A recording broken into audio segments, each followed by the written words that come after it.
And away we go. It is the Nightcap, brought to you by Galactic Fried Chicken right here on BearcatJournal.com. Make sure you visit www.galacticfriedchicken.com. Android, iPhone, everything Galactic. Get delivery. They'll bring it right to you. Or stop down in Dayton. Tell them to pump it up. Save yourself 15% off of your order. Make sure you listen to the end of the the BCJ podcast tonight. Dave had a glowing review of Galactic. He went with, here's what I think. I think they should name the 4 chicken leg order the Kelsey. Because that's her jam. She gets 4 chicken legs every time. That's what Dave got. He loved it, loved the sauce, loved the sides, loved the fried pickles, and said the Galactic sauce was excellent. So there you go.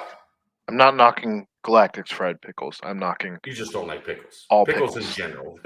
All pickles in every landscape. Not for me. So we've talked a lot about NIL in this space.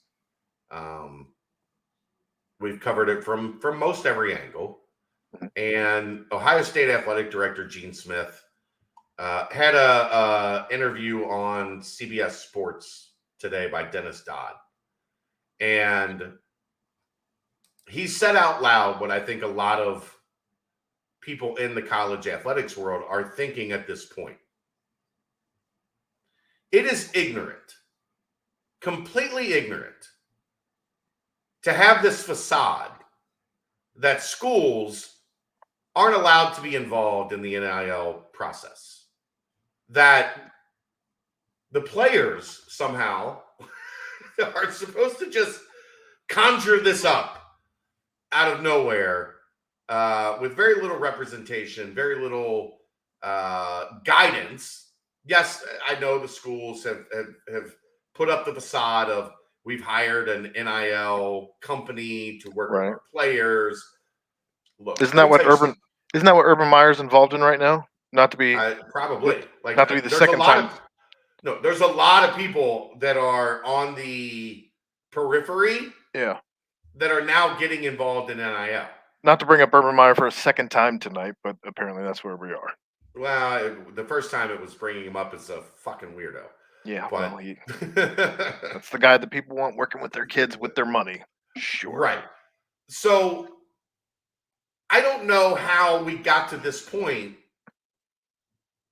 where we thought it was going to be a good idea to keep schools, to make sure schools are kept as far away from what is happening in NIL, and thinking that that's a smart path, that's the right avenue to go down, to leave these kids basically on their own to figure out NIL opportunities and to make sure that the schools don't have anything to do with it. Of course, look, if you think the schools don't have anything to do with NIL, you're an idiot. You're an idiot. They are lining these things up. They are meeting with their donors. They are meeting with their boosters. Well, they are. Look, you had Ryan Day come out and say, we need 13 million. We need 13 million. You had an article from UCLA a week ago that basically spelled out this is what Mick Cronin thinks he needs to compete in NIL. So if you read that article, and you would see that the problem that you have right now, that I think is a gripe that it's a totally fair gripe, is that some states are allowing the schools to work with their athletes. Sure, because there's no national NIL standard. Correct. It all comes down to the states. So some states, especially at the collegiate level, have what some might say an upper hand in working through the NIL because they are allowed, Ohio being one of them, which Cincinnati can absolutely take advantage of because Ohio State's already there and doing it. Right. That all said, there's a part of this that, sure, yes, if the university was more involved, then it would be good for the students. But there's also a part of this where the schools don't like losing any of the control. And right now, they don't have that control, and it's freaking them out. Of course. Yeah, sure. Like I don't The disagree with that at NCAA has all. lost. The NCAA has lost all control, The and problem is nobody has control. their NCAA's backpedaling, doing everything they can. They can't backpedal Right. fast enough because this thing is moving faster than they can backpedal. So for every 2 steps backwards to try and catch up with this thing, the NIL is already sprinting. But So that's the prop. go ahead. That's the NCAA's fault. Like we've talked about this repeatedly, and I still have the same stance where you screwed yourself. You had the opportunity on numerous occasions. This court, everything that happened in this court case that allowed the NIL to begin with was in your court, so to say, for a very long time, and you could have just jumped ahead of it, but instead you just dug in deeper. So this is why actually Gene Smith is a voice that's worth listening to in this process. He was part of the subcommittee with Val Ackerman, the commissioner of the Big East, Mm. on trying to work behind the scenes to formulate NIL policies, which I'm sure was almost an impossible task because the NCAA was tying your hands at every step to keep you from doing the things that were intelligent, to keep you from doing the things that made sense, right? Like we can't just let this be a free for all. Well, And and if you leave the schools out, the schools aren't allowed to have, technically, according to the NCAA, the schools aren't allowed to have any influence in the NIL world. okay, And if you try to force that upon them, what do we know about schools in the NCAA? they will do anything they can to win. They will break the rules Anything. at every turn Mhm. to win. And telling them they have to keep hands off. You're not allowed to connect a student with a company. You're not allowed to connect a company with a student. You're not allowed to do anything. You're not allowed to have any influence in the NIL world. But there's no oversight if you do. Right? Like especially if you're one of the states where the state law says the NCAA has no jurisdiction here. We say you can do what's necessary, but the NCAA, guess what? Their penalties aren't beholden to state laws. Technically, you No, can take a state law supersedes, and the same thing where if you tried to put a cap on this, you'd run into antitrust, which would again supersede because you're not going to be able here's to cap this. here's the original problem. If you go back to the pardon the punctuation that Months Jeff ago. Howell and I months ago Mm. had a great conversation on this whole topic. What's the real problem in finding a way to regulate this? The players don't have a union. Well, The players don't have representation. The players, while some of them are obviously benefiting from this, do not have a seat at the table. but I think that's there's gonna have to come a situation where you have to, right? You're gonna have to have players representation at some point because this thing is You would hope so. it's gotten too far out of control to where the kids aren't going to be properly represented. You're going to have kids that are getting into situations where they don't have W-9s, and all of a sudden Uncle Sam is coming to collect his, and they're like, I spent it all. What do you mean? I didn't grow You up. have I didn't grow up in private schools or anything like that, like some of my right, teammates. right. And I what do you mean I have to pay taxes on this? And they're 40% because this was a commission, essentially. You have a quarterback at Miami, a 2023 recruit who just finished his junior season in high school. That Making has a more money. $9.5 million NIL deal. That school's out of control right now, right? With everything they're doing. You have a booster Diaz. It has billions of dollars that says, I don't care. I want my team to win. I don't give a shit. I want my team to be back to being the biggest damn brand in college football, and I'm going to pay out my ass to get there.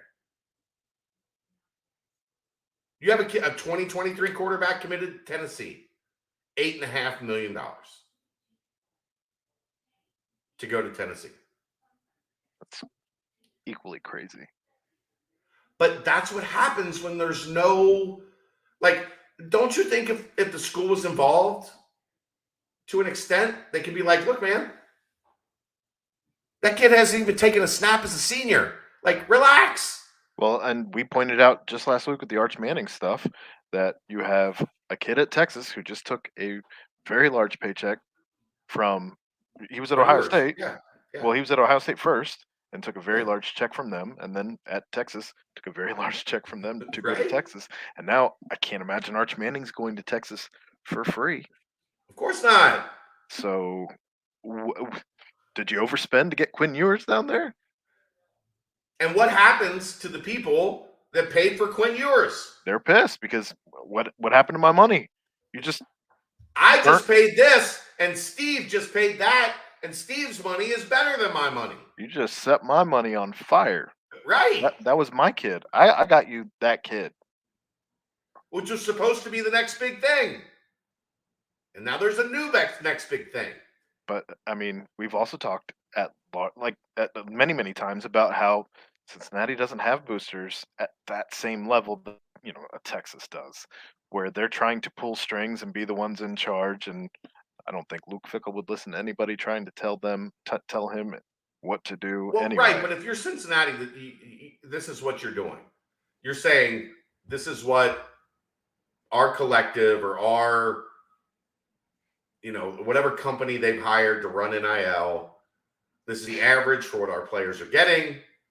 We're getting you guys paid. I can tell you they're doing it right. I can't give exact numbers. We've talked about that before. Yeah. Like they're doing okay. Are they getting $9.5 million? No. Are they broke on campus like they were 5 years ago? Des did well. Yeah. Well, but I'm talking about regular and more like upperclassmen. Twos and threes, right? You're more upperclassmen, like once you get into that third or fourth year in the program, because Cincinnati's doing there's if your grades are in a certain level, the university can reward you for the grades. They can reward you for cost of attendance. They can give you money for NIL. Like, from talking to some of the guys and hearing what they're getting, they're not hurting. But if there's a bidding war, Cincinnati's not at the top of that list. I can tell you that. Like, if you're talking about these schools where guys are getting $100,000 a year, that's not the range Cincinnati's in. Well, and I doubt Ryan Day is speaking on behalf of all of Ohio State athletics when he's saying we need $13 million. He's strictly talking about and that's where. So we've seen Cincinnati's recruiting profile change, right? Hmm. But what's going to continue to happen is you continue to get into the lower to mid-level 4 stars, is you're going to get to the finish line, and Timmy's brother is going to be like, "Hey, I thought this is where we talked about the bag. What's the bag look like?" And knowing the way that Cincinnati has done things, like the bag looks like what we told you it looked like when we first started recruiting you. These are the opportunities if you get good grades, if you get to your junior year, if you do things the right way and you follow the path that we have laid out for you, there's going to be plenty of NIL. There's going to be plenty of money for you. But if you're wanting us to give you X amount of dollars to come here, good luck. You know what'll be even more interesting? To see what role Title IX plays with all of this. I don't know that Title IX can play a role with name, image, and likeness. Not yet. we'll see. I don't know how it does. I can't see a world where there isn't going to be some type of fight for men and women to be paid on equal playing field, even in. But you're not being paid on an equal playing field. You're being paid for your name, image, and likeness. It'll be. I'm sure it'll come up at some point. Yeah, I'm sure it'll come up. I just don't know how. I don't either. I'm just how you lose that fight when it comes down to the fact that you're being paid for this. It's unbelievable. It's also going to depend on, but if it's coming from the university, coming from the university that's directly, probably that's probably why. If you get into the weeds of why the university is not allowed to be involved, that is probably a pretty good defense, accurate representation of why the universities were told to stay out of this. Yeah, because then you have to worry about Title IX and what the implications of that would be for the rest of your scholarship athletes. I guess the university's defense would be we're not forcing these people to pay money for name, image, and likeness for the football program. They just want to. It's gonna be weird and interesting, especially if you have a players union, to see where those kind of things go, because the players union wouldn't be just for football. Right. Well, long term, I think what the answer is going to be is that Olympic football sports are going to be eliminated. There's going to be a lot of changes. We're nowhere near done yet. Like, we're going to have football, we're going to have basketball, we're going to have women's basketball, and then whatever two sports on the women's side that Title IX forces you to equal out football, and that's going to be it. Softball, soccer, lacrosse, volleyball, volleyball, lacrosse, something along those lines. Yep. And they're just going to say, look, that's it. Yeah, we're done. It's hard. Figuring out the math is hard. That's it.